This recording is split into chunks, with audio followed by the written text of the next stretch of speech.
misunga oyo ya Grace Mandela la pétrolière boyeba ke eye na idéologie ya sika donc soki papa to mama avali kopela awa na kati ya bakini komitungisa te ya kotinaka mbongo na kini kaka soki obengi na limero oyo oza mobimba ndeko yo na kini akozwa soin de santé gratuitement na clinique misunga batieli bino wifi ya opele surtout ke babali na internet au début donc soki ndeko na yo avali kopela olingi oyeba état de santé na ye okoki kobenga ye sale kukuma ozwa ata interférence na nzela. Mama boni santé nakomi bien soki ndeko na yo azwi occasion ya kozwa basoin na mitolite misunga yebake kuna na ntongo oza mobimba na petit déjeuner mpe na pokwa yebake badive ezali mpe na pointe po okolia okondima teke ozali na hôpital bazali na basale ya opération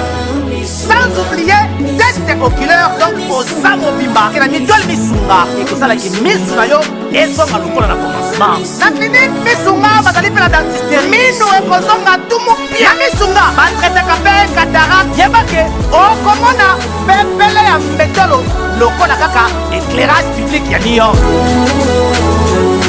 misunga ta santé c'est ta vie tala na clinique misunga oyo ya Grace Mandela la pétrolière est kembe ezali eza te frère Mike Alambai place bazolobela événement munene oyo atie libaya na kati ya stade de martyr ndeko moko atuni ye soki akoki koinvite Denis Lesi tomoni frère Mike Alambai afingi mondimi oyo asengi ye ainvite Denis Lesi na événement na stade na bite se Mike moi côté wana est-ce que esali bien tant que frère Mike akoma pe pasteur ko finga mondimi na kati ya Instagram na. Est-ce que tu crois vraiment qu'un homme de Dieu à la trempe du pasteur Mike et avec tout ce qu'il a vécu dans sa vie, il peut se permettre, il y a ça la bourde, ou bourde, il ne peut pas le faire. Ce que les gens ne savent pas, c'est qu'un artiste ou soit un homme de Dieu à la trempe du pasteur Mike, il a toute une équipe. Et puis équipe ya Congo yo ibika ndenge zalaka mutu na mutu azalaka na motema nae. Et la personne qui se sentait depuis un certain temps à komaki na mama na éloignement na kati équipe azalaki ka na ba code ya ko kota na kati ya compte Instagram et à pasteur et cette personne animée de mauvaise foi ndé tango amoni que ba lancer événement ya stade de martyr yo ibi que le pasteur Mike a été beaucoup combattu par l'ennemi, par le diable aussi en tout cas, a directement répondu pour nuire à l'image du pasteur. Mais il faut le dire que vous avez regardé Madjabou, tant que problème le pasteur a se résigné à vandara na se alingara isuko na cherté, tant a zongi na cher, tant makamunyo surtout zongi, il était obligé même nzambe yemoraloba même Moutouzora Kouy, Nzamba Singara Atelema, même Basinga Bisso, parce que c'est le Dieu est miséricordieux, Alim Bisarabato. Il n'est pas dit que Soro Kouy, Soro Telemi, et si et seulement si à Koyaki, ce qui n'est pas peut-être vrai. Voilà, Nzambe Kam Tayebi Nayemoko, Monsel Nzambe. Donc, ce compte-là, c'est une personne qui avait le code, il y a compte Wanande, Asali, Bamakamwana, même Moutango, va réussir à bloquer et il n'y aura plus de bourdes au baron bamoni na Instagram et à Monsali Nzambe. Donc tout le Instagram et à frère Mike Alambai est déjà piraté par Mutumoussous. Donc na minute au frère Mike azan Instagram te. Non. Ba récupérer on les a piraté mais eza que netio YouTube na yo eza na Mutumoussou pas kota na ngo. So imukolo na bobebani na ye. Aro sala aro pota obuzoba na YouTube na yo, tu vois un peu. Et tout pour bebani na ye. Nga pene na zalia page nanga, je ne suis pas le seul, il y a au moins 5 personnes basimba page nanga. Na Paris, na Kinshasa, awa et tout. So imutonga koti contre Molema, il peut faire ce qu'il peut faire, mais que notre Dieu le pardonne. On a résolu le problème et nous sommes focus et concentrés sur l'événement du stade de martyr. Merci beaucoup. En tout cas, événement frère Mike Nassi et ton dans parce que les chrétiens se pèlera déjà na frère Mike Makasi. Ainsi que tonda plein Kana makambo nzambe ngo lobi na Bruxelles ekoinda, lobi na Bruxelles ekoinda parce que événement est les premiers les deux, les premiers est lobby samedi, clôture nango est les deux dimanche. Na habité Saint Marc, nengo omone la climat ngo. Non, climat est makasi. En tout cas, Dieu va agir, Dieu va faire des miracles. En tout cas, le premier et le deux. Sur on dit manzambete, yako mekanzambo ya Saint-Marc et Tabou, à travers l'apôtre Jean-Clément Diambilay, à travers le pasteur jumeau Jean Bosco, à travers le révérend Waraou Loafo, et à tous ces chantres chrétiens qui seront là parce que chanter c'est prier 2 fois. La sœur maman Sandra Mbouy qui sera avec nous. Nous aurons la sœur Lidine Seya qui arrive demain déjà, qui va prendre son avion ce soir. Nous avons nous avons le frère Moïse Matuta. Nous avons GK DG de Paris. Nous avons le frère Jonathan et aussi Bate Bele au Baroya pour n'avoir presté beau Zangate. Demain, à partir de 14h, Birmingham, métro de la Croix, Oye, c'est gratuit. Venez, il n'y a pas de participation aux frais. Et dimanche, nous serons encore là, 14 jusqu'à 20h. Venez-y nombreux. Merci beaucoup. Napesi prophète Emmanuel Dodi Bambote, napesi sœur Pauline Lumumba, vieux Luzon Mbata, napesi oncle Patrick Amisi Bambote Belé, motema mama Gilène, papa Tison, Masini, napesi Bambote motema mama Mati, mariage na bango lekai kitoko. Alors, on a besoin d'un programme kaka frère Mike Kalambai. Déjà 2024 azobeta na stade de martyr na chier frère Mike Kalambai boyebi ba vrai frère Mike boyebi ndenge frère Mike aza chouchou ya ba chrétien bande konyoso majabu. En tout cas félicitations na bino ndenge siko majabu asimbi masolo à stade de martyr. En tout cas majabu très puissant ya blagité na sepela na majabu po herbo kota kalikambo bochaka pena mbongo ebele nakati. En tout cas, ndeko na so majabu na pesi bino bambote frère Mike Kalambai to senga soutien ba chrétien nyo surtout frère Mike face à la plein koleka ba plein nyo surtout o esalema na ba musique profane. En tout cas, nakati awa après tozo banda siko émission na biso na marketer bu poto lobela musique. Merci beaucoup. Voilà, merci beaucoup. Bana Congo, bande ko bolanda biso partout à travers le monde. En tout cas, ceux qui bomoni lelo, nazongi na yo luka sema ketabu parce que na bengi trop. Aboyaki vraiment ko sala nanga lisusu émission aboyaki, mais tozalaki obligé ya ko luka sema que parce que ba wario ba benga ebele. Amoni ba wario bozalaki vraiment ya ko fâcher, ba golwa bazalaki ya ko sepela. En tout cas, émission to salaki liboso et salaki moi polémique. On a bagi na sema ki to solo la lisusu parce que ma solo si la kate. Bobi ki émission to salaki liboso to salaki à 40 minutes ya pamba. Mais ma solo ko sola ezalaki vraiment ebele. To kozonge la pe ba occupation na bino o botuna ki sema ki ba question mususu azwaki nenga répondre tete to lukalelo a répondre biso na ba question nyoso to. Sema Ketabu, bonjour. Bonjour Ken Piana, je sais que tu allés à la carte à Bruxelles. Nalingai vraiment pour ça l'émission té. Au moins on a des commentaires, bah tu vas sur balanga. Tika aussi l'émission na Ken, mais bon, on a ça bango quoi que na boyaka té coupé ça ba chroniqueur et tout maloba na loba. Si faut na loba na loba, mais na zaki na tenté. On a éviter un peu la polémique par rapport à l'émission Elekaki, mais la vérité Toroloba. Polémique blessante de Toroloba, la vérité Toroloba, et ça ils ont aidé musique nabiso et qui est plutôt liboso. Mais bateau bazo comprendre te Toroloba ti bako comprendre. Merci beaucoup. Merci beaucoup c'est Marc. Préoccupation nga liboso ezali ngalinga na kota na yo mbala moko na kati ya ba actualité ezo régner pour le moment ba actualité ezo koleka to rattraper nga na kati ya émission Olandi ndeko na Blaise Wanga petit vidéo moko ezo tambola basali na Weranson Ouais, tolandi comme batonyo surtout na TikTok na nini makambo era lobby hein. OK. Voilà. Pour na yo point de vue na ko za nini par rapport à classement we rasali yaza premier na plein ya ba martyr a JB deuxième batuni Kofi a lobby te Kofi te Ferende aza troisième artiste oyo asali plein après to compter ba musicien mususu.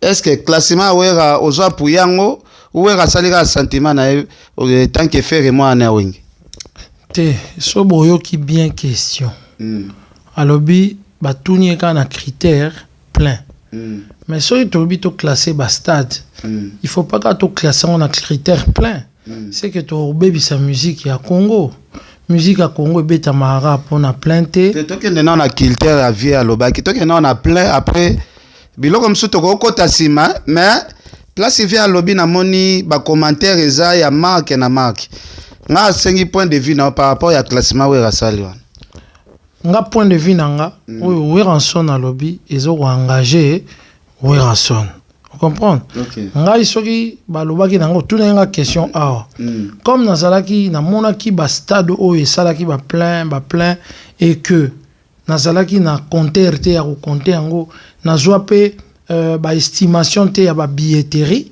parce que normalement ba stade organisé ba sala randeni ba yebaka effectivement batu ba kotaki ba stade eza organisé ba kontaka bato ba kotaki et bon soki lelo catastrophe to souhaité te catastrophe moko eleki kuna et tout ndeni ba oyeba si y avait combien de personnes na kati quand en comptant les bateaux tam mususu ba perdre de vie to bateau mususu ba sala boy donc eza eloko moko boye interpellé pe bakonzi na biso surtout o babengi ADG à stade de martyr ezala match ezala nini mutu nyonso to aza okota na kati ya stade de martyr il faut comptabiliser ye bayeba nombre de personnes o bakoti alors si ba service wana ezalaki nde tokoki kozwa makambo wana vraiment parce que biso toloba ezaka totalaka misu misu neti na concert à faire aujourd'hui nazo pesa o ba photo na concert à faire place baloba que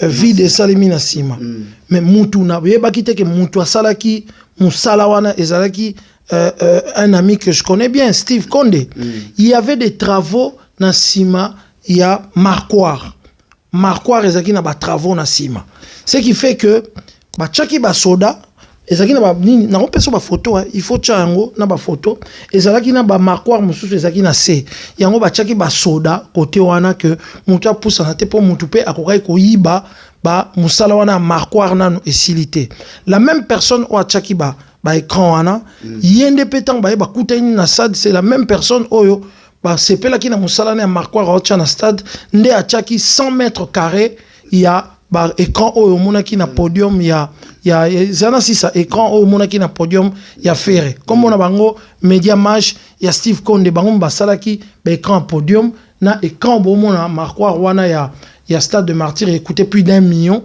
donc ba travaux ezanan yango esalaki ba bayate mais pona Weranson c'est que Weranson a dit ils ont engagé nga na okota polémique à ba plainte parce que nazali na estimation vraieté ba service ya stade de martyr il faut ba s'organiser na service à police et si ka batu bayaka bozala na estimation en nombre à batu o bazalaki. Merci beaucoup Sema Ketabu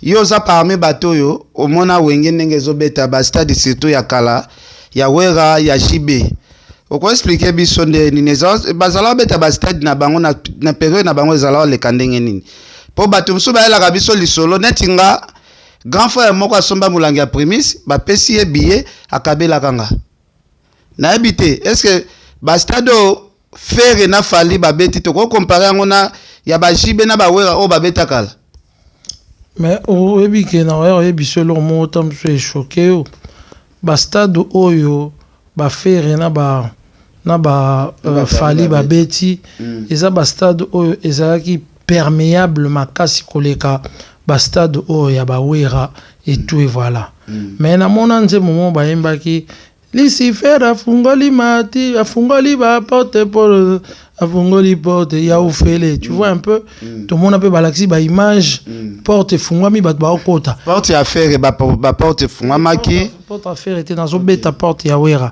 Omoni ce qui vraiment stade nous sala ki batu.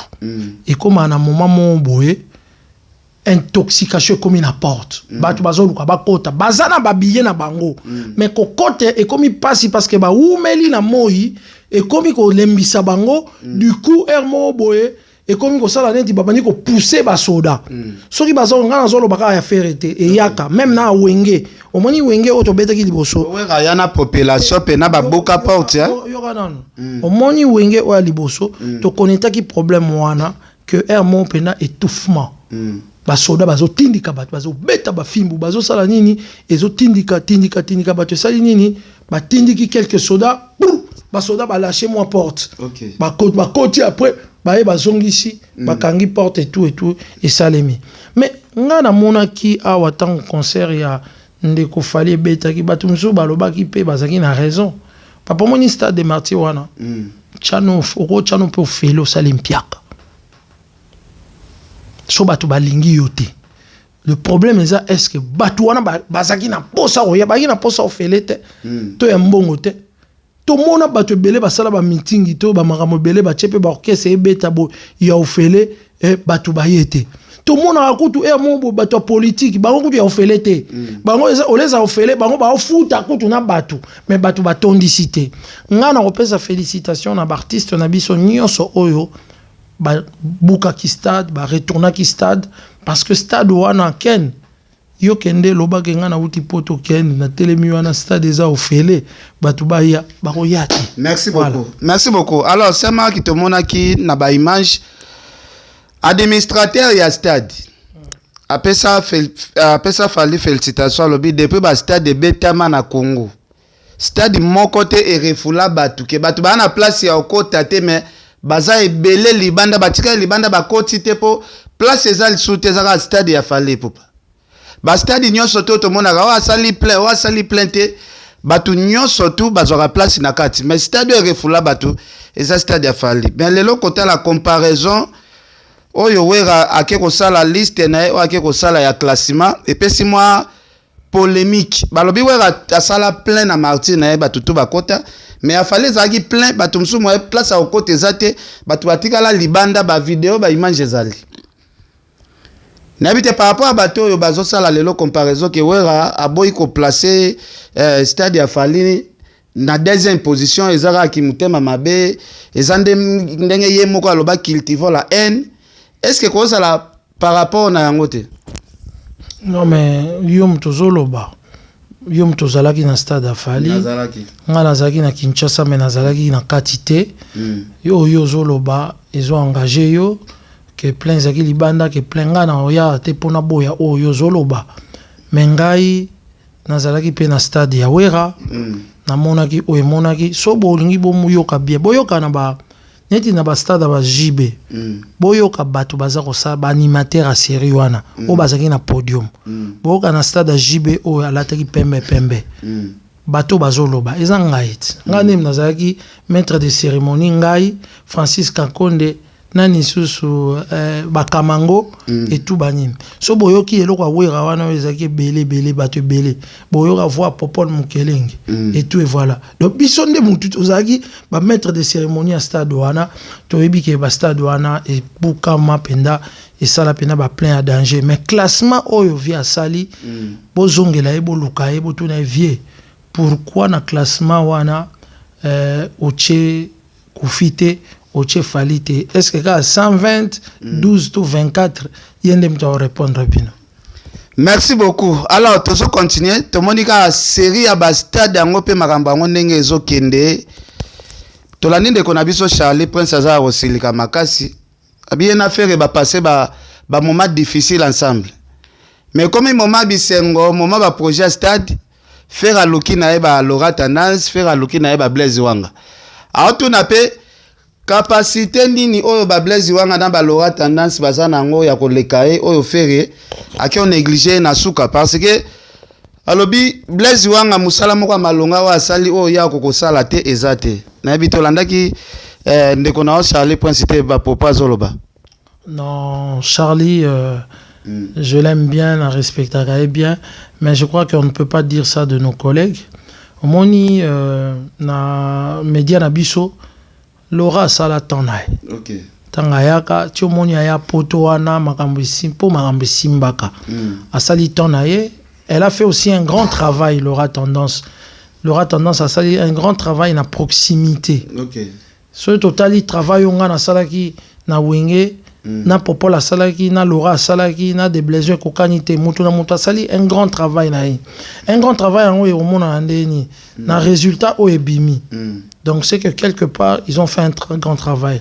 Na bana ko mona de temps en temps azo solo na ba gaulois azo motiver bato pe bazo loba et tout et voilà. Donc voilà, Charlie aussi a fait un grand travail parce que c'était celui qui se battait en tout cas avec les Warriors, c'est lui qui parlait na bato nyostu babana ko attaquer Fali. Mais moi ce n'est pas sa faute. Moi je dirais que la faute ezali ya biso ba journaliste attends aux en position oyeba quand même que ozali ni Gaulois ou ni Warrior te na bi ya Gaulois te a Warrior te mais nga ba Gaulois OK o nazolo bela bango ba ebi ke soki na na carte nazali na feti mo ba obeta Fali limbisanga na longoli na makambo na mission na yaka tamsusu na défendre Fali te na robina Fali correctement parce que azali grand rumbiste mboka na biso ayebi sauce ya kosala rumba. OK abini saka ngai na ozala pe boye ngai na momi na palais to bina ba rumba ya Fali même na ba moment morobo. Vous comprenez? Donc na tchaka pena part entre Fali qui est humain, l'homme, papa et tout et voilà, et artiste musicien, na position auto zanangonae. Donc na bina gango sans souci. So komi o kokaso bina nzembo ferete, o komi na nganzi robina nzembo ya Fali to ya héritier te to ya Lacoste te, c'est que komi na problème moko personnel penda na ye. Nzokande to fait toi na biso un problème personnel te.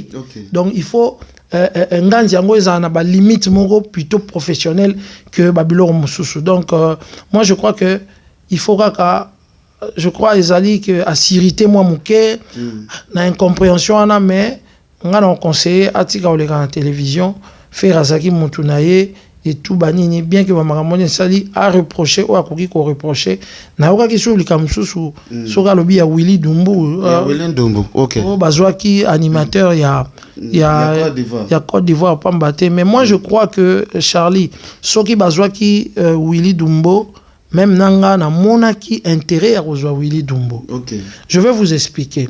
La Côte d'Ivoire ezali capitale ya musique francophone, ya Afrique francophone. OK. Paris na Europe ezali capitale ya musique en tout cas francophone na Europe. Donc ce que je suis animateur actuellement na nyangwa boyi Willy Dumbu bayebi na Gabon, bayebi na Bénin, bayebi na Cameroun, to aller partout na ba chaîne minene ezoleka na ba bouquet satellite. Donc du coup je crois que tant à présenter le qu'on appelle à lobby yango Côte d'Ivoire balobi, Cameroun balobi, Gabon balobi et tout. Et ça moi mon keba biloko Fali à Salarabiso déjà que alinga rapena ba chaîne wana pour que azala na visibilité dans le monde. Donc ce qui fait répéter à bandi ba makamwana, moi je ne veux pas l'empêcher. Cela ne pas dit que Willy Dumbu a l'équipe à maître de cérémonie au Bazali. Netile ki na biso comment on a nani Kaba nani Abdul Kaba animateur na biloko afali. Voilà, asalara bien Abdul Kaba na mona anima kitoko, c'était un bon maître de cérémonie. Tu vois donc moi je crois que c'est un faux débat. C'est là qui juste pour la visibilité à faire au niveau de l'Afrique francophone. OK. Merci beaucoup. Alors faire autre beta martyr, to moni ba martyr ngo pezo kende to beta pe masolo ya frère Mike Kalambai o acheli baya. Alors émission to sala ki jo wana na mekaye ko tuna faire na Fali côté ba niveau o mekaki un peu ko préciser te. Est-ce que lire oyo tozo kende na makambo ngo est-ce que faire azo préparer ba production mususu libanda ya Congo?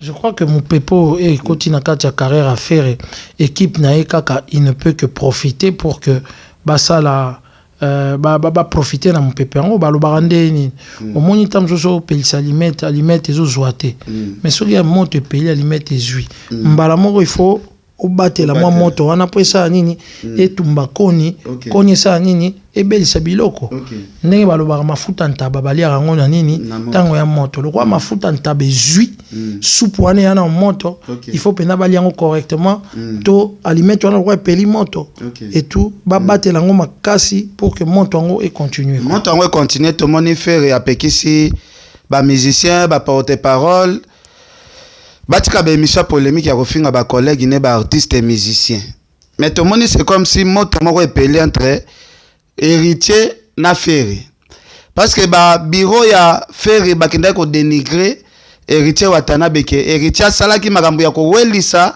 ya mimona kine tia komi na place ya Ferry na habite e salonde ni moto o epeli après Ferry ko beta stade na le kine héritier watana.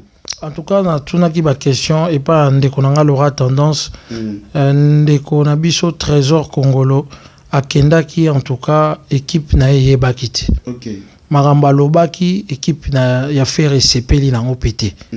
En tout cas na yoka ki ngo dans le coulisses équipe a faire et sepeli na marambo o ya lobakite. Omoni eloko ezo boma yango wana communication. Ça veut dire que soki moi bozu moi mpifo muke bolingi boye la batu siko moi moi ba fier. Eza potam sous concert et simbi mbalmo mapeka. Mais nzoka ne mapeka wana ezaki ya équipe te. Donc on dirait que bazalaki prêt à sanctionner na marambo ya lobaki parce que Ferry n'est pas d'accord avec ça selon ce que nga na yoki peut-être ça yango te mais c'est que nga na yoki azalaki un peu na sursaut un peu mingi et pourtant Ferry a décidé que ligne communicationnelle na ye et aux ala sous ba tacté na équipe na ye. OK. So totali bien équipe ya fali opena o bazalaka na batambola na to mona raté mutu mo abimi abandio chrétien to ça be mission donc ils aura plus bateau ba s'improvisaka et tout n'habite yo so s'improvisation il fallait appeler ça autorisation na s'improvisant loba na micro non na s'improvisant ngamoko na s'improviser na sala na makambo afali non yebi na été na s'improviser que non na mona côté fali batu balobaka bazate na s'improviser na créer équipe ya batu na to s'improviser pour fali OK c'est mo mbelo barate mais c'est la makambo minene ah c'est ça même c'est Maxiko erozolo babongo ke ko beta stade ko tondisa balingi ba msala neti mapeka boy baba ndo bimisa ba langage mais ça makambo lobaki pona fali. Non, peut-être pas. Non, bandela que omoni koloba na télévision ils ont démonté koloba na ndako to kosolana na moninga et tout voilà. OK. Ba artiste na biso baza ba spécialiste ya musique. OK. Biso toza ba spécialiste ya communication. To ebi koloba. OK. Ba politicien ba spécialiste politique. Ba bindeni ba kosa peuple mobimba et tout. Biso pe to bindeni to sala pour que bato ba consommer loko biso to lingi. OK. Tam so to pesa ba conseil na biso il faut boyoka c'est pas la première fois. Ngai na sina conseiller ndeko nanga une fois par rapport à la communication to zalaka to vandaka na concert na bitala boyolo biboy il faut le baboy c'est apprendre ou à laisser. Okay. Beaucoup d'aucuns savent que dans la vie de tous les jours quand tu es l'ami de l'artiste Fally Ipupa il n'est pas orgueilleux en soi mais na loba qui peut na répéter lisusu communication na ye et comment moi ko koma na moi substance moi ya moi dérangement moi arrogance moi kibongai na wana siko ya kibongai yo nde côté simba kité yo na ba warion parce que ba mona Fally Ipupa a déranger na ba viete ba tia pe na raba ya ba artiste ba impolite o ba sala ba émission ko manquer ba ve ayembela na ata ya moko nzembo mabete mais ero lobby arrogance côté ay moi muke côté wana nde epelesa ki moi moto te na lobby na bieza baloba ngo ezali opinion nanga donc je crois qu'il faut to le kango puisque to lobaki yango ole sala sous ba remou et tout na lobby eza opinion nanga humainement parce que moi je ne viens pas ici à la télévision pour parler de la vie de nos artistes privés et de la vie na bango na vie de tous les jours et tout. Nga c'est marque dans un master ba journal ya ba musicien dans un master na bango te. Tous ala na relation et collaboration entre journalistes na tikala koza na master te aux musiciens wana master na kendara cheye et tout bien qu'il y a quelques ans au tamsu ba pesanga forme ezalo wana ti Al Pacino auta poto apesanga cadeau ezalo wana ti Seleo serimo auti na poto apesanga Santiago apesanga Mbati apesanga Chibamo boy et tout voilà donc mais dans un master na bango te mais tous en relation na ba respect mutuel. Mais Mikolo s'affichait tant que gaulois journaliste côté ba gaulois na habité on a fait répé relation na bino ezandeni relation nanga ezalaka omoni ndenge ezalaka na artiste tout ndenge pe na faire relation ezali entre journaliste na artiste faire ce n'est pas mon ami na lia na faire été sikamoko mais na voyage na déjà mais na lala une fois pe na hôtel moko na ye non hôtel to lala na maison mère to lala ba hôtel et belé tant to kendaki et tout et voilà mais que nini na pala faire na dame pala faire pe na nyatate et tout pala fali na nyatate pa parler la bango tout na nyatate en tout cas na liate et tout et voilà donc à part musique to zala ba mastate to zande ma connaissance ou ayé banya respecta au faire emba bien au sema kasala be mission bien tout ça là voilà vient na ko faire l'omide voilà asa yepé ba relation zaka ya bien te via za vie moro bien koleka ba artiste belé via za la hypocrite te via soit za fonayo soit za bien ayo ye na vanda na kota cheye na mela moi eloko cheye na mela moi na soit pe bala to bebana to bongama yenda bena cool o ma pena na yepa na blaminil na sebo azokita na mulangi mo akoka on dirait parce que mela ngo ma okita o so mar fredi na yebite ko mela koka badi ko o so banga to zakina déblessé tu vois. Et là, on bateau. Il y a une relation humaine. On a vu na biso. Mututu oyo a salamwa kombo na media. Asia mona rambo. Basi batambola la car mona rambo. Et tout. Ngaku ngomso na ketika na hôpital. Ake moi ba soin mo ifala sala. Abise ma tokota. Tokotiti. Si quoi moni ba jomo ba yo sengela rabi veli bolonga kuna boka senga munga pa wera pa na ngate. Mais c'est Marc, toi qui ne peux moi logique. C'est que ça fallait se déranger via ma casse pourquoi? Non. Kofi, c'est que ça fallait c'est comme si les autres blagues vont tout. Vraiment c'est aujourd'hui c'est la dernière émission bande konanga. Au moni yende mutaya ba question. Na lobi boy question ezabo. Oza quand même warrior. Non. Oza warrior. Non, to ça l'émission. Et ça na vidéo moko. Na tunio.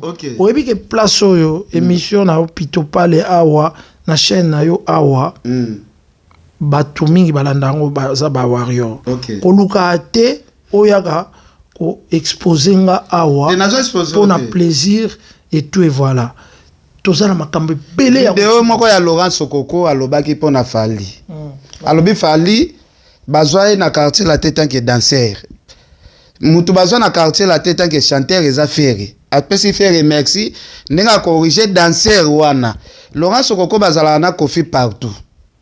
Bali ana e place tout. Yango to lobi bo yanga na poser question. Yango bisao vieux Laurent Sokoko on se contredire. Zwa image oyo Kofi Olomide alobaka. Que tant ba poignardaka ena tant ba poignardaka ena na Mukongo Fali nde mutaka ko pangosa ye Misu na génération ya Fali ba ko pangosa Misu ba ko porter mais forte c'est pourquoi yango alingaka Fali donc eza contradiction donc alobi yango émission na Kofi asala ngo epana omoni yango na koti question oyo parce que Laurent Sokoko alobi Fali bazwaka danseur bazwaka etant que chanteur na quartier latin mais tout le monde a confié aloba mususu na micro na yo yango nazo poser question aloba makambo ba yelinga yemba c'est bon bina c'est bon et puis na tuni veut dire la veste non la ta veste était na vie na ngai ba biloko wana so alobaki mais alobaki makambo yemba na makambo ya ya kobina alobaki de biloko bitanga bini tanga yembi c'est bon alobaki mais lelo bazo ignorer côté koyemba non boko ignorer ni mutu azana ba tube belé hein ana ba tube belé papa abeta banzeme belé côté wana na kolobelo côté ana ba tube belé et puis ba artiste msoba pe na ba tube na bango. Voilà, tu continuer. C'est Marc. Tu monika awa na minute yo makamba ba stade tomboki frère Mike Kalambai. Wazala chouchou ya ba chrétien. Yepe na ba chrétien ba lingake makasi. Église ne façon tonda kana batumsu bazanga kana place ya kota. Tu moni a chepe libaya 2024 na kati ya stade des martyrs. Les stade na liboso non? Stade ya musicien chrétien ya liboso. Donc hier siko to comparer na King Kester. Ça veut dire que na ba musicien chrétien ndenge na stade King Kester abandaki Mike Kalambai a Chelibaya na juillet 2024 date borozwa kala mingi te quoi. Est-ce que makamba ngo ikende bien? To bi ke yetnenga Chelibaya na c'est que Moïse Mbi e pa ko Chele libaya. Pourquoi bino bolingaka phase na netre? Mais phase na netre fait ala yango ça le lengia stade. Tu veux que frère Mike Kalamba ya tiena jié, Moïse Mbi epé okoya na main. Et ça la biso bien ce que toye banani a populaire. Zambe. Pourquoi Congo bi Congo ba lokango? Mais en tout cas ngai j'ai connaissance ya moto o ya Chelibaya liboso azui idée wana ezali stade de martyr ya Mike Kalambai. Te remercier Madjabou Gospel pour azui vraiment idée wana Mike azui idée alobi ki alinga beta Madjabou Gospel pa ya che maboko pona ko soutenir Mike Kalambai et boye bango bandeko nzambe na biso aleka kaka voilà et puis nzambe na biso akoleka kaka soki eza bato bayembelaka bato mpona babolingo mpona makambo ya mokili mais biso bana na nzambe jour wana tokokumisa nzambe stade wana ekose transforme. Papa Tizo Masani Papa Tizo Masini nayebi ki oza na biso awa na Bruxelles ye paza pasteur ya monene na Bruxelles awa tokende na ye na événement moko ezape le premier le deux wa to solango awa obi ke nakada ki songi ndenge frère Mike ache libaya bongo fo media pe liala nakada ki songi to ko luka pe adversaire moko goga moko ya ba chrétien braza. Non na mamanzambe bomema polémique té mais moi je veux vous dire quand même que il faut tobetela maboko papa Mike pasteur Mike parce que a osé. Vous voyez que a osé na nini depuis musique chrétienne et banda. Musique chrétienne et sali pe ba succès. Et sali ba succès et connaître peu ba problème et belé ba déboire et belé. Mais a osé. Kocha stade libaya na ye en tout cas bravo. Mais là au cas to sepeli à 8 ans. Et ça en juillet 2024 mais a bandi déjà Moussala au babengi il y a qu'à promouvoir concert wana déjà. On n'a pas pesé date mais tu as dit que quand on juillet à 2024. Date c'est Zouami mais comme ils ont une année to bombi na date. Date na ba bombi et je crois que au moment opportun ba comme on a sur date wana et robima et tout et puis concert wana et robeta mais Ken Piana il faut ça là. Courage à frère Mike Azwangondeni parce que tout le monde a frère Patrice ba kokoza courage na te ba Matou Samuel ba Deningonde ba sœur Marie Misamu ba Lombongo ba zwa courage wana te mais frère Mike atala lobi non il faut affronter. N'habite azanvié ka côté mokili ndenge sala yepe alobi azanvié te côté mokili. Si tu regardes bien frère Mike aujourd'hui est produit par la plus grande maison oh ya gospel ya Congo tolinga kolobango te mais depuis Congo eza Congo eza na structure moko te lokola Madjabou Gospel et Salema. C'est la première fois wana pe total ango to vendre pe ya mon total la musique à mokili total so musique à mokili ezalaki na Madjabou nango mais aujourd'hui vraiment to lo baraté to atteindre ba nigérian et tout et voilà. Donc du coup comme azali na maison de production moro ezali makasi ezali na ba libende et tout alors pourquoi pas parce que Madjabou objectif nango ezali nini objectif nango il faut la kisake bana na nzambe il faut longa et si ka bato ya mokili baza kodondwa mais bango il faut bazala likolo donc si nde stade wana eza toyo sa concurrence à bato ya mokili te na bato ya nzambe te et tout mais stade wana je te dis moi ba stade tout ebetama stade wana oleka ba stade tout ebetama ozasi na nyonso. Mais c'est marqué que makambo nzambe toko sala polémique te lelo polémique te parce que nzambe aleki nyonso même na bato balekaki ba kolinga pe ke eloko nzambe fond Dieu azala glorifié juillet wana stade wana matériel wana minda wana ekozala omoni nga na prometaka bango hermo bwena wenge mais bato pe tamsu bayaka bamoni mais c'est marco prometaki biso mais je te dis oyo vraiment avant ko bana musala balakisi yo oyo nyonso tu ekozala et puis balobi kende osolola donc jour wana eza jour moko wana congolais oyo akozala na Congo a raté yango te. Merci beaucoup. Sama kitoyebi ke moto yo alingaka ko afungola biloko moto liboso na Congo kofi ya ba chrétien na ba musique chrétien ezala neti Moïse Mbiye parce que yenda lingaka ba Shark Club ba parking ya Grand Hotel ya fungola ba biloko wana po ye balobi na YouTube aza atale makaneti fali siko kotela déjà frère Mike bango ba nandenga ba chrétien bazwa bango neti jibe wera bazalaka ba camarade me bakabwana chaque mutakoma na makambo na ye est-ce que ça sir pena tito koma pena dachango libaya moko ebimela ete ya liboso ndenge to mona il fallait annoncer mais wenga yepe surtout si wenga beti liboso. Non, mais problème est je crois que équipe, il y a Pasteur Mike Baza constant, Baza professionnel. Je crois que même Moutaye a tché stade Nelly Bosso, il y a problème té. Problème les Hollandais résultats. Et Banana Nzambe, Bayara na concurrence té. Même na Moutaye a Libosso, ils ont pour glorifier le Seigneur. Donc à glorifier ka Nzambe et vous avez le plaisir. Tamsou Batoupe, oh, Banyay Baye pas, il y a Mike Bakene Bakota Kuna. Kuna vraiment division exacte, au Sambela Nzambe Moko, oh, ya Robeta Libosso, ce sont que les gens oyo balinga polémique ne ba juger mais na bateau ba juger to senga ba on peut na ba juger parce que stade ya Mike Kalambai en tout cas les moyens qui sont mis là dedans pour que stade wana et ça vraiment pour te faire découvrir ba congolais comment est-ce que niveau il y a production na showbiz ezalaka donc congolais on lobake na kena na stade de France té na kena Bercy té mais ba memelinga Bercy na stade de France na kati ya ça je le dis hein mais ngana osenga vraiment ba chrétien loko il faut bo fungola miso bo la sape ba païen ke bozalaka ebele koleka ba païen parce que to bengi pe ba païen rolo ba makamno lobi Yesu mwana nzambe ayaki pona kaka bato basi babongwa mate toza pe na posa ya ba o ba nimela nzambe te balobi chanter c'est évangéliser 2 fois il y aura de la bonne musique Baby Kaza pasteur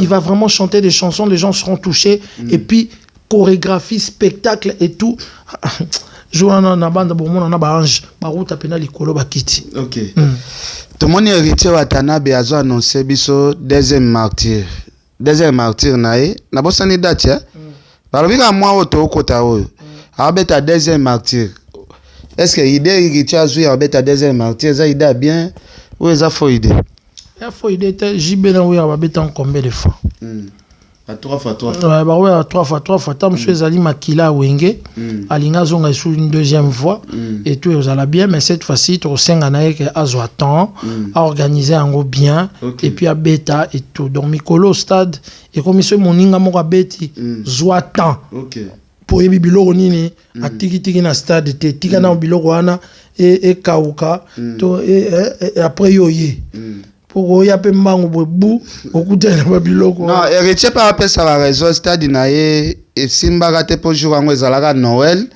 mbula peut déranger makasi équipe e barango il fallait pas oser mais et beta ma bien héritier a temps il va réussir son stade à banganete JB pas beta stade mon mbule beta la première stade à JB era outi Zenith aya boye mbule beta mais mbula ne beta libanda stade beta na kati ka stade ouais ba histoire ngo on a biso za na la zamba biso na la zamba playa na vie niko bwa Kongo beti simbula Pati zombule betaka na kati ya stade da soto pola ngasko seriana fanatique ya BCBG. Jibala abiayela sona nini coach ya Maréchal wa coach ana ya nini? Kurekata da besima vraiment beta druma pamba. Voilà. JBP pour mes concerts wana mbule baby saka. Voilà. Bon, nani pe kabeya pe voilà. Et baby si je crois que prochainement à Abuka. Donc obi que polémique les ala bien tout le monde Jiba Bandi na nous parler du peuple après une semaine où il pas annoncé parler du peuple mais allez les okende bongo penate t'inquiète na mona ba fanatique ba salega neti ba bimisa fondolo bo mbala mo bazui ndolo mususu pe bimi vous comprenez ndolo affaire liboso bandaki ya fali après ndolo affaire. Et puis, tout le monde, Mike Kalamba, il peut avoir qui stade, tout le monde peut faire affiche, mon boy, et bimi. Donc voilà un peu, c'est comme ça. Mikolo, penda, nani mutuno sele aloba, au salinini, au tieto, au yeto. Voilà, c'est un peu ça. Voilà. Alors, tu continues quand l'émission Nabiso, Nasema, Nasi, les lois aloba mingi vraiment exaté. Mais ndenge makambo wa musique ikende senga ba bongo mabaya ikende esala bien mais ba fani affaire ya poto awa vraiment bazoze la faire makasi maboko afungwama na ebité ba stratégie nini ba manager ya faire ba sala parce que na minute depuis faire a bookine stade ba komi ozelesco partout na si yo zala na poto ndenyo yeba ke ba ozele partout non na mona climat ngo ndenge zokende ozokuta na bango yo mo ete ba menacer na liboso na ba menacer na balabala donc OK na musique pe ko ma pe ya bitumba pete ba fani ba golo musique pe za maramba makofi te faire pas za ba tune ba defenda ka ba boya ba artiste mususu ezande mo pe ba artiste mususu pe ba na bato ba linga bango ekenda ka bongo oye komi ya ba makofi na ba balabala bo c'est pas bien. Non, ça va battu ba comment na bango civilisé et tout ba ça likambo wana te, c'est vrai. Ba fanatique a faire ba ozela, c'est vrai. Ba fanatique ba ya faire ba lamuki et puis ba na décision mikolo ya deux fois te parce que ils voulaient ça, voir comme ça leur artiste briller, n'enga komi ko briller. Alors moto wana s'il vous plaît, équipe Pikas Mbayabo, Laura Tendance, Christian Ingani, Bozé Souni Pichou, je crois qu'il y a un certain Pichou de l'équipe, Trésor Congolo Bazali, JP Mindia et tout, les gars. Voilà, bola la thé, boza makasi, kobo santé que lobby samedi, et ça deuxième test VIP. Biso Petoyaka, tu analyser. VIP et Zobetama. Il a fait le lobby. Lobby, le premier J, lobby et tout. Abeta na Pullman. Na Pullman, na nini na. On a billet combien? Pour faire la tique, devoir, il faut $500. Il y a 300. Béatrice, n'habite kuna combien? Mais au moins que. Même artiste n'a pas fallu à l'obéir à la suivi cet été. Faire pas à la suivi cet été. Mais il y a billet combien? Billet faire ça combien? Billet 300 pour un couple et puis 200 pour un montou. Donc ça veut dire qu'ils a été ils ont maison de production moi jugé bon. Na Pullman. Na Pullman na chapiteau. Oh. Na chapiteau. D'ailleurs ba faire c'est quoi bandi ba concert à ba grand montant na minute. Oh, bêta déjà ça bêta va concert à grand montant. Non, na kini bêta pena ba grand montant te. Tolo ba bandinde parce que ça net redémarrage te. Ah, bon moni que redémarrage en aujourd'hui ba tout. Mais c'est normal parce que y a rabeti stade na et puis si ba niveau et même c'est normal pe a to féliciter JB à l'obaki que nous allons redémarrer le monde de la musique et redémarrer. Et voilà. Bah redémarrer mais bah projet na bango na habité 5 minutes bah projet na bango c'est comme si bah projet katanaka boy est-ce que wenge yo zalaki na kacha projet na Ahmed nani bon producteur na bango lobaka il faut ba kota studio Amadou Jabir alobaka il faut ba kota studio il faut abet asal sa ba production libanda mboka ba production ebele mais vous là-bas au lieu de là-bas. OK. Voilà. Mais ma prochaine bon. Il faut katana.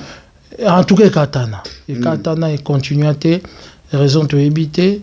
Nous, on a fait ce qu'on avait fait. Tout ce qui place Tozela qui peut continuer. Peut-être tam sous bako activer après. Au bout santé mutuna mutazara na orchestre nae, c'était pas facile à kutanisa bato. Voilà. Merci c'est Marc. Nasi tozoke na biso na koshite. Osenga na héritier watana benini. Soki azolanda biso, toyebi ke héritier wata ana ba aza artiste lelo azobimatro. Les comédiens, basenga ndeko na biso fere. Soki azana ba chef d'œuvre na marché te atiko luka guerre na bango. Atondi sister di wana na ba œuvre ya batu ya kala. Na ebite est-ce que ezala normal faire na héritier ba na papa moko ko soina bongo est-ce que ezokende bien? Bon, ezaba le premier terre. Dans le quartier latino kuna ebele pe ba yo na até. Donc ba na ba raison na bango, mais moi je veux dire seulement à héritier à se focaliser na chemin de la gloire, na moni na ba studio bien à Paris, à travailler et je crois que chemin de la gloire et qu'on frapper les sous ndenge outai koleka et frappaki. Je crois que retirada en tout cas et frappaki mi démon ndenge frappaki. Je crois que à se concentrer na musala nae et puis je vous annonce selon ndenge batu ba ibsenga dynastie 2 déjà moi anini zemi déjà comme na 10 cm kalamingité eza robima na marché pour découvrir pe bilo reza na rata dynastie 2 quoi. Merci beaucoup. Alors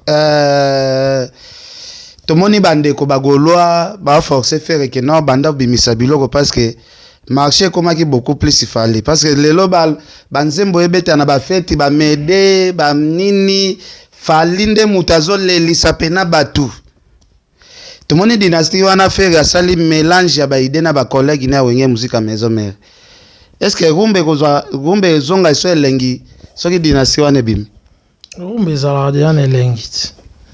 Toki dynastie 1 yaki na rumba elengi. Toki formule 7 rumba elengi. Toki mi ange mi démon rumbe zaki elengi. Talaka banze moneti ya ba carte rose. David Mama Denise Nyakero. Babika nzembo wana c'est comme si yango kande simba ki banzembo mso yokana kite. Eza banzembo belé eza na kati soko yoki banzembo ya danger comme tozala ba soko yokite e simba kinde te. Tozala matoi ya warrior ekokotsa ki ekokotsa biloko wana te. Okendaki na stade omonaki na stade les gens chantent. Bato wana ba pluriel. Stade wane tonda ki so ayembi banzembo ango bato ba oyemba donc ça te so ken ayoka banzembo wana te ken oza yo moko me bato batonza stade ba comme mais faire ayembi beaucoup plus banzembo na été à interpréter beaucoup plus banzembo ba yaya banzembo akala yaye moko ayembi ba 3 4 te asaki ba pot pourri ba seconde pour a honorer ba yaya oyo tam susu lelo na musique na biso ba pesa ba valeur te. Mais c'est Marc, toko ça peut toko ba pe vérité. Faire effort à lukabi mis album moko boye azonga pe na nenga banzembo. Nde to ebeli faire ke o leki na bar nyoso zoyo kai parce que lelo banzembo ya héritier a majorité sur le tamboli Kinshasa héritier beta mo makasi na baba ko le faire. To ça la pena clair. Faire ndabi misa même mikolo yo mikolo Kinshasa benga na Kinshasa. Yo ok ozon akinika kalate mikolo yo concert wana kaka ya stade bakomo chango na babar concert wana stade bakomo chango na ba TV na ba kwemba bazo telema yo sala inondation ya bato bizorbi ezobeta partout. Webi munkindingu na lite ya kanda nde bavanisaki bizorbi na yemo fere ebeta partout na kanisa ene chongalo babanzemba dynastie 1 ebeta comme le stade dynastie yango wana mais stade des dynastie tes albums tes concert mais stade kangipe produit nyonso tout il fait kangara musique na biso kangara na ba produit concert ana pene komi okoti ba okoti ezobeta batu babina na commentaire bocha bato bana Kinshasa. Mais na waki yango ka epa na yo avec concert wana comme obeta baba yo mikolo za mwana potot koma kin kala ken ngana uti kini yoza déjà. Voilà. Comprendre. Yokanga mutu na uti Kinshasa et puis benga bato bana Kinshasa ba ko expliquer au makambo Mais depuis tozana depuis faire abeti na noke kini te.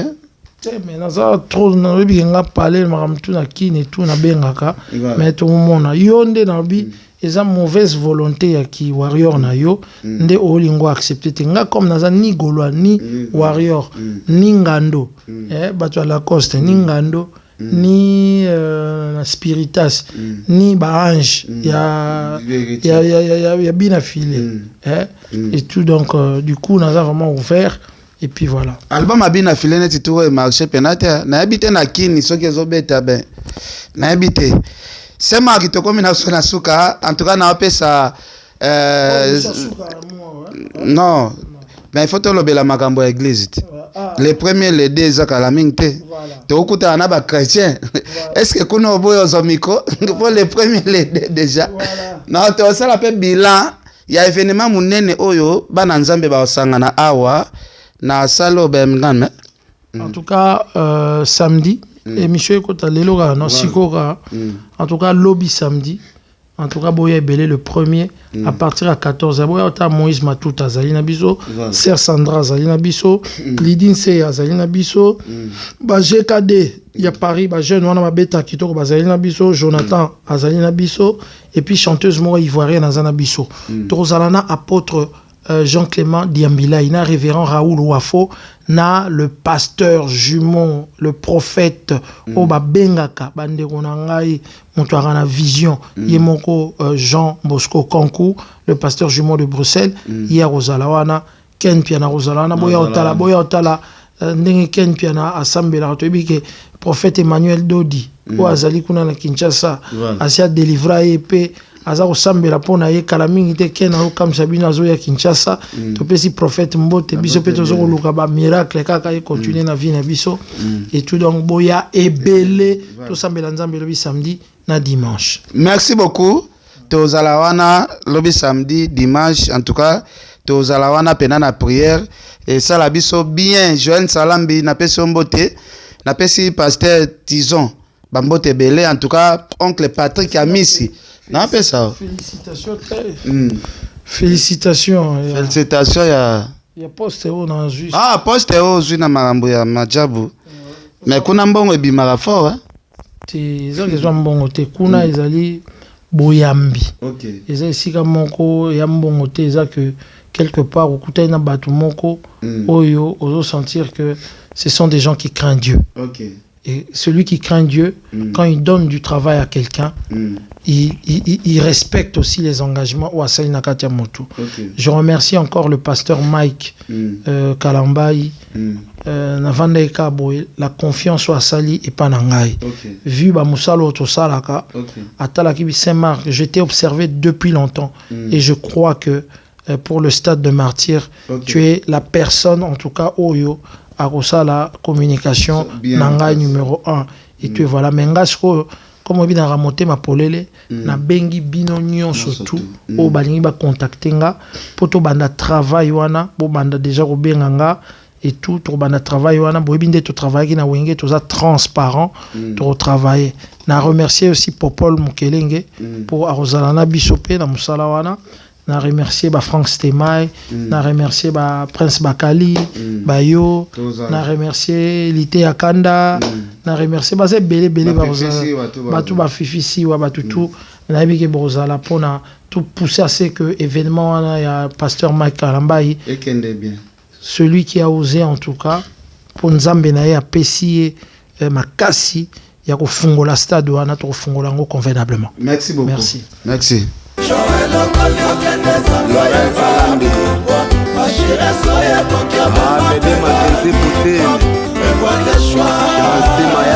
Forza Italia. Je